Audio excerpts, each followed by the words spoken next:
Olá, pessoal, tudo bem com vocês? Vamos então aqui retomar o nosso curso. Essa é a nossa aula de número 3.2, só que agora nós vamos para a parte 2 dessa aula, né? Como eu expliquei no vídeo anterior, nós estamos trabalhando o princípio da função social dos contratos, que é um princípio denso, um princípio bastante assim complexo. Então, para tentar dar uma quebrada, né, em toda essa densidade do assunto, eu vou subdividir a nossa aula de número 3.2 em algumas partes, para não ficar tão pesado, tá? Então, essa é a nossa parte 2. Vou iniciar aí o compartilhamento de tela. Então, tá aqui, ó. Princípio da função social dos contratos, é o princípio que nós estamos estudando, e o tópico agora é o 3.2.3, o novo artigo 421-A do Código Civil. Como nós vimos, né, no vídeo anterior, a Lei da Liberdade Econômica alterou alguns dispositivos do Código Civil, tá? Dentre eles o artigo 421. Nós estudamos esse artigo na aula anterior, vimos que a Lei da Liberdade Econômica corrigiu problemas que havia no caput desse dispositivo e inseriu um parágrafo único. Problemático, diga-se de passagem. Ademais, a Lei da Liberdade Econômica introduziu no Código Civil o artigo 421-A. Tudo bem? Que nós vamos ler agora e vamos tecer alguns comentários. Então tá aqui o 421, letra A, que fala: os contratos civis e empresariais presumem-se paritários e simétricos, até a presença de elementos concretos que justifiquem o afastamento dessa presunção, ressalvados os regimes jurídicos previstos em leis especiais, garantido também que, inciso 1, as partes negociantes poderão estabelecer parâmetros objetivos para a interpretação das cláusulas negociais e de seus pressupostos de revisão ou de resolução. 2. A alocação de riscos definida pelas partes deve ser respeitada e observada. E, inciso 3, a revisão contratual somente ocorrerá de maneira excepcional e limitada. Então, este é o novo artigo 421-A do Código Civil, que vem caindo com uma certa frequência em provas e concursos, né? A gente sabe que as bancas gostam de tudo aquilo que é novo, né? Então, esse artigo é um bom artigo para sua prova. Cuidado com ele. O que nós temos para falar sobre esse dispositivo? Primeiro de tudo, quero lembrar vocês que, como nós já estudamos, os contratos paritários são aqueles contratos negociados, ok?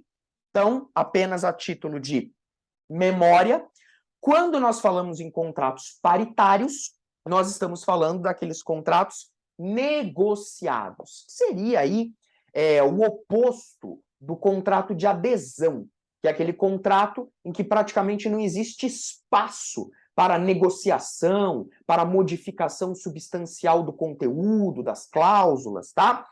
Pois muito bem, já os contratos paritários são aqueles que as partes negociam, discutem, debatem o conteúdo do contrato, enfim. Agora, já os contratos simétricos, né? A doutrina explica que os contratos simétricos são aqueles em que as partes encontram-se em condições de igualdade. Então, basta você lembrar lá do termo da geometria, né? Quando nós falamos em simetria, nós estamos falando em igualdade. Então, um contrato simétrico é aquele contrato em que as partes elas estão em condições de igualdade, seja do ponto de vista econômico, seja do ponto de vista informacional. Então, um contrato simétrico é aquele em que as partes estão em condições de igualdade. tá? Seja do ponto de vista econômico, seja do ponto de vista informacional, tá bom? Pois muito bem, então, esse dispositivo novo, ele trabalha com uma presunção de que contratos de natureza civil, que, diga-se de passagem, é o foco do nosso curso, e contratos empresariais, tá? Esses dois tipos, essas duas classes de contratos, por assim dizer, eu vou presumir que são paritários e simétricos, tá?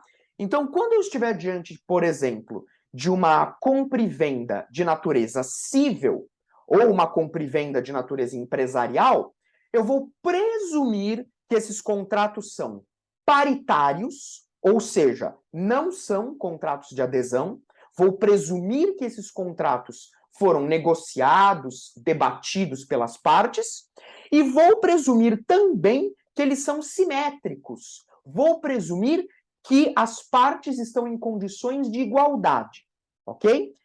É evidente que esta presunção, ela é relativa, o que significa que ela pode ser afastada, né? É aquela presunção que pode ser elidida, pode ser derrubada por prova em sentido contrário. Isso fica muito claro, né? O fato dessa presunção ser relativa, isso fica muito nítido se a gente voltar no dispositivo e ver. Presumem-se paritários e simétricos até a presença de elementos que justifiquem o afastamento dessa presunção. Quer dizer, o próprio caput do dispositivo deixa cristalino que nós estamos diante de uma presunção relativa, né? Ou seja, uma presunção que pode ser afastada. Tudo bem? Agora, um ponto que eu chamo a sua atenção é para os contratos de consumo. Contratos no âmbito do direito do consumidor. Contratos envolvendo a figura do consumidor. Cuidado com esses contratos. Por quê? Porque esses contratos não se presumem nem simétricos e nem paritários.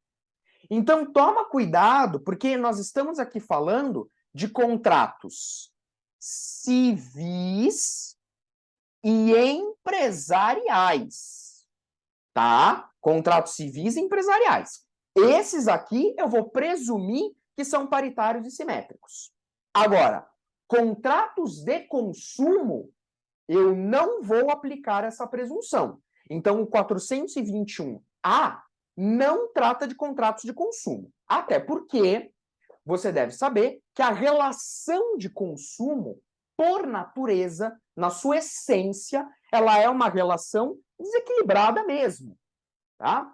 Se você quiser, inclusive, nós temos aqui no canal uma grande playlist sobre direito do consumidor, tá? Então, dá um pulo lá, vê direitinho, relembra quais são os elementos de uma relação de consumo, conceito de consumidor, conceito de fornecedor, o que é produto, o que é serviço, enfim, tá tudo explicadinho lá, tá?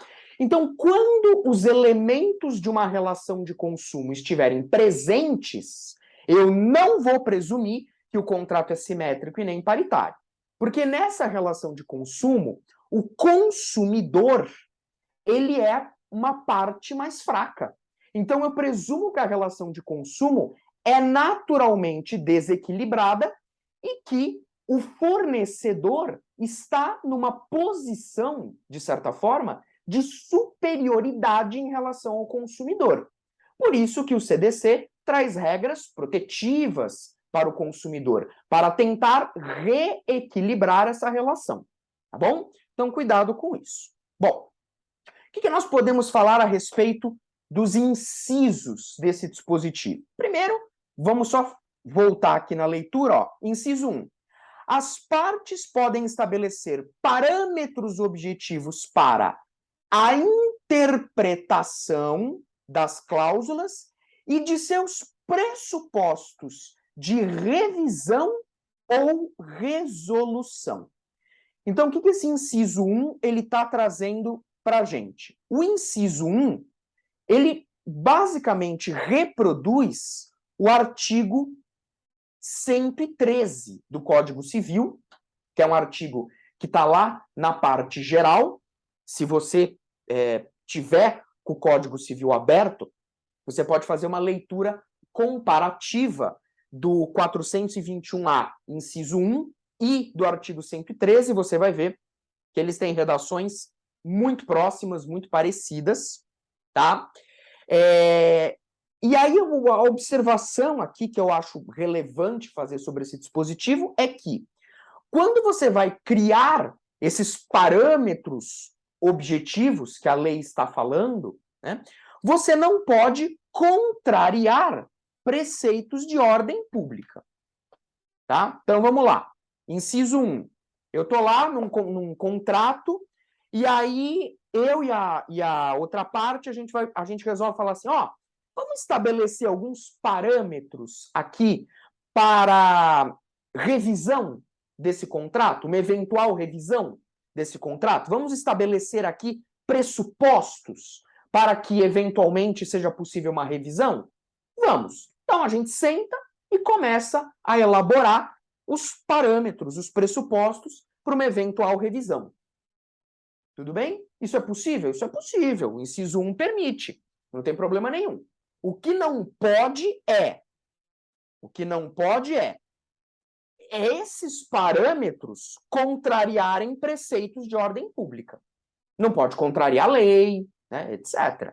Então, por exemplo, nesse meu caso, que eu estou criando parâmetros para uma eventual revisão contratual, eu não posso criar parâmetros que tornem ainda mais difícil a revisão do contrato. Né? Porque como eu acho que eu já fiz esse comentário em aula anterior, no Brasil é muito difícil você rever contratos. Nós vamos ter uma aula para falar sobre revisão contratual, é um assunto muito importante, tem muita coisa para falar, mas desde já eu já deixo essa informação. É muito difícil no Brasil você rever contratos, tá? Então não pode você chegar no âmbito aí de um determinado contrato e criar parâmetros que tornem ainda mais difícil a revisão contratual. Isso não pode. Tudo bem? Então, esse é o inciso 1, tá? Fala sobre criação desses parâmetros objetivos, né? Parâmetros objetivos para interpretação das cláusulas, pressupostos de revisão do contrato ou até mesmo de resolução aí do contrato, tá bom? Bom, inciso 2, já vou aproveitar e fazer a leitura. Alocação de riscos definida pelas partes deve ser respeitada e observada. Então, as partes, elas vão ali negociar e vão negociar os riscos ou eventuais riscos daquela relação contratual. E aí esses riscos, essa alocação de riscos que foi definida pelas partes deve ser observada, deve ser respeitada. Então diz a doutrina que esse inciso 2, ele tem um viés liberal, né? Viés liberal. Por quê? Porque ele está permitindo que as partes definam os riscos que pretendem assumir no negócio. Né? Então, nitidamente, esse inciso 2, ele tem um viés liberal mesmo. Ele está dizendo, ó, quando você sentar com a outra parte para negociar, para fazer o contrato, vocês podem definir os riscos que vocês pretendem assumir com esse negócio. Né? Então, exemplos. Cláusula de limitação de indenização, cláusula excludente de indenização. Tá? Temos aí a alocação de riscos. Tem que ser observado, tem que ser respeitado aí os riscos que as partes pretendem assumir. E, por fim, o inciso 3, a revisão contratual somente ocorrerá de maneira excepcional e limitada. Bom, pessoal, esse inciso 3 aqui, com todo respeito, desnecessário, porque ele repete o conteúdo do parágrafo único do artigo 421. Então, basicamente, nós temos aí uma repetição de conteúdo, né? Já que a Lei da Liberdade Econômica introduziu o parágrafo único no 421, desnecessário esse inciso 3 do 421A, É como se o legislador ele tivesse apenas reforçando essa ideia que ele está tentando passar, tá bom? Então esse é o artigo 421-A, com algumas ponderações aí doutrinárias que são importantes para você conhecer, mas é essencial, se você vai fazer uma prova, se você vai fazer um concurso, o essencial é a leitura do dispositivo, sem sombra de dúvida. Tente absorver esse conteúdo e tente absorver o espírito, né? O que o 421-A ele quer trazer aí, tanto no seu caput, como também nesses 3 incisos que nós acabamos de fazer a leitura, tá bom? Bom, dito isso, eu me permito avançar para o próximo tópico. Eu acho que nós ainda temos um pouquinho de tempo nesse vídeo, sem que ele fique muito maçante. Então, agora, tópico 3.2.4, eficácia da função social dos contratos. E aqui nós vamos trabalhar com a doutrina majoritária, que enxerga que a função social dos contratos ela tem dupla eficácia. Então, a doutrina civilista majoritária mostra, ensina, que a função social dos contratos tem dupla eficácia. A primeira eficácia é aquilo que nós chamamos de eficácia interna da função social dos contratos, tá? Então, vamos começar pela eficácia interna da função social. Bom, o que é essa eficácia interna, professor? Essa eficácia interna é aquela entre as partes. Entre as partes. Então, nós estamos aqui falando da eficácia da função social entre as partes do contrato, entre as partes negociantes, tá bom? Até mesmo por isso o nome, né? Eficácia interna, tá dentro ali, tá entre as partes do contrato.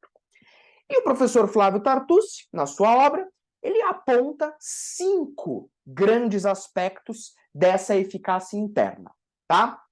O primeiro deles seria a proteção dos vulneráveis contratuais.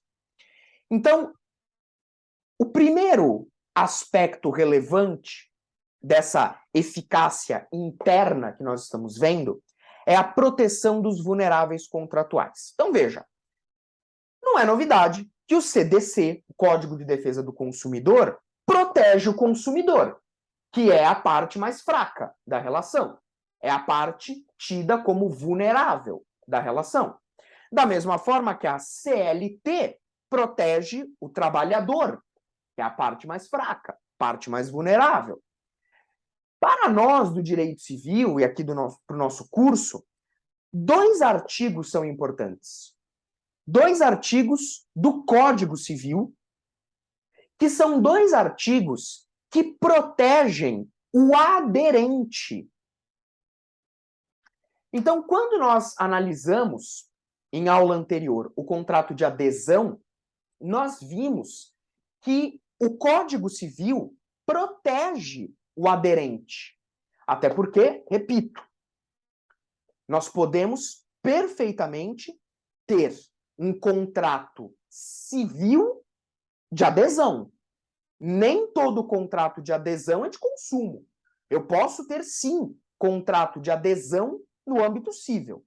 Então, por conta disso, o Código Civil achou por bem, em 2 dispositivos, proteger o aderente, que são os artigos 423 e 424.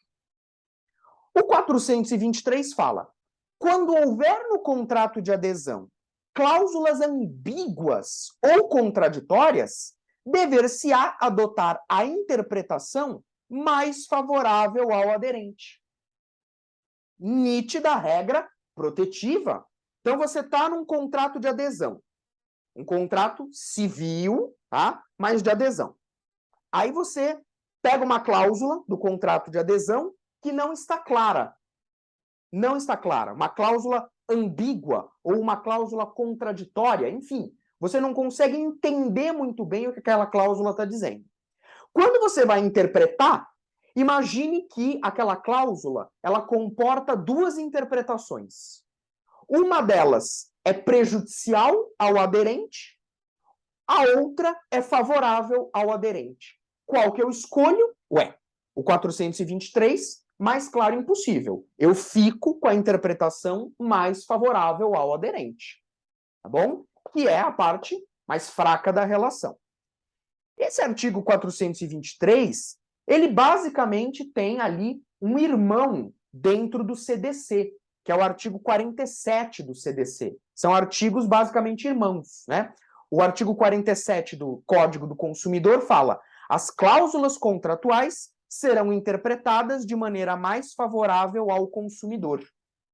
Então, o espírito é o mesmo, tá? Só que o 423 está no Código Civil, se preocupa com contratos de natureza civil, e o 47 está dentro do CDC, se preocupando com contratos de consumo, tá?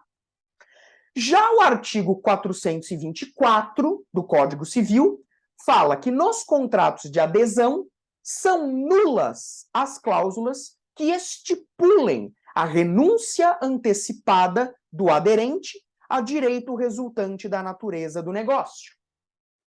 Também uma regra de proteção do aderente. Então, veja.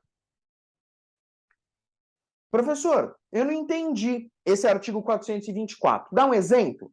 Perfeito. Vou utilizar o contrato de fiança. Então, olha só. Volta só no 424. Nos contratos de adesão, são nulas as cláusulas que estipulem a renúncia antecipada do aderente ao direito resultante da natureza do negócio. Então, vamos lá. No contrato de fiança, eu não sei se você sabe, mas lá no artigo 827 do Código, está dizendo que o fiador tem direito ao benefício de ordem. Tá? Então, a fiança, o contrato de fiança, é um tipo de garantia. Tá bom? Então, imagina, por exemplo, que o meu amigo X fala assim: Sérgio, pode ser meu fiador? Eu falo: posso. Faço lá o contrato de fiança, sou fiador do fulano. Pois muito bem. O Código Civil fala: na fiança, o fiador tem direito ao benefício de ordem, nos termos do artigo 827. O que isso significa? Significa que se o meu amigo fulano não pagar a dívida, o credor vem atrás de mim, que sou o fiador. Mas esse benefício de ordem está dizendo o seguinte: primeiro, cobra do fulano. Só se ele não pagar, é que aí você vem em cima de mim, que sou o fiador. Isso é benefício de ordem, tá? Primeiro cobra dele. Se ele não pagar, aí vem em cima de mim. Isso é benefício de ordem. Maravilha. Só que o artigo 828 permite que haja a renúncia a esse benefício de ordem. Então, perceba. O fiador tem benefício de ordem. O que significa dizer que ele é um devedor subsidiário e não solidário. O fiador, em regra, ele é um devedor subsidiário. Por quê? Por causa disso. Primeiro, cobra do fulano, que é o devedor. Primeiro, cobra dele. Só se ele não pagar que você vem em cima de mim. Beleza? Isso é ser um devedor subsidiário. Isso é ter o benefício de ordem. Então, em regra, o fiador, ele é um devedor subsidiário e não solidário. Só que o próprio Código Civil permite que o fiador abra mão do benefício e assuma a posição de devedor solidário. Aí é outra história. Porque se o fiador abre mão do benefício de ordem e assume a posição de devedor solidário, o direito das obrigações nos ensina que, havendo solidariedade, o credor pode cobrar a integralidade da dívida e qualquer um dos devedores. Aí não tem mais a necessidade de ir primeiro atrás de um para depois ir atrás do outro. Pode cobrar dos dois, tá? Então, em regra, repito, na fiança, o fiador tem benefício de ordem, o que significa que, em regra, fiador é devedor subsidiário e não solidário. Quando que o fiador vai ser devedor solidário? Quando ele abrir mão do benefício e assumir essa posição de devedor solidário, o que, repito, é autorizado pelo Código. Maravilha. Isso serviu para mostrar, essa breve explicação sobre contrato de fiança, serviu para mostrar que, nos dias atuais, por conta desse artigo 424 que nós acabamos de ler, a cláusula de renúncia ao benefício de ordem pelo fiador é nula quando inserida num contrato de adesão. Então, se o contrato for de adesão, a cláusula de renúncia ao benefício é nula. Não pode. Por quê? Pelo 424. Compreenderam? Então, é isso que o 424 quer dizer. Eu apenas utilizei a fiança como um exemplo para você poder entender melhor a situação. Tá bom? Um outro exemplo, né, ainda sobre esse primeiro aspecto, é o enunciado número 433 da 5ª Jornada de Direito Civil. Esses enunciados, ao longo do nosso curso, nós vamos ver vários enunciados. Eu vou citar para vocês vários enunciados. Esses enunciados, apesar deles não terem força vinculante, eles não terem força obrigatória, né, eles expressam o posicionamento majoritário da doutrina. Então, os doutrinadores se reúnem e, quando eles conseguem chegar a um consenso a respeito de determinado ponto, eles lançam um enunciado. E na 5ª Jornada de Direito Civil, esse enunciado 433 diz que a cláusula de renúncia antecipada ao direito de indenização e retenção por benfeitorias necessárias é nula em contrato de locação de imóvel urbano feito nos moldes do contrato de adesão. Ou seja, o espírito é o mesmo. O espírito é o mesmo, né? Então, o 424 serviu de inspiração para esse enunciado. Então, quando eu tiver um contrato de locação de imóvel urbano, e esse contrato de locação de imóvel urbano, ele for moldado como um contrato de adesão, não poderá haver uma cláusula em que exista a renúncia antecipada ao direito de indenização e retenção por benfeitorias necessárias. Ok? Porque senão essa cláusula, ela será nula. Essa cláusula será nula. Tudo bem? Então é um outro exemplo muito bom citado pela doutrina de aplicação do artigo 424. Regra protetiva ao aderente. Tudo bem? E aí, eu destaco com vocês uma súmula, né? Uma súmula. Aqui sim a gente tem, embora não seja uma súmula vinculante, mas aqui jurisprudência do STJ, sumulada, é a súmula 335, que permite a renúncia às benfeitorias necessárias. Tá? Só que o que acontece? A súmula 335 do STJ, entenda bem, diz assim, que ó, pode ter renúncias benfeitorias necessárias.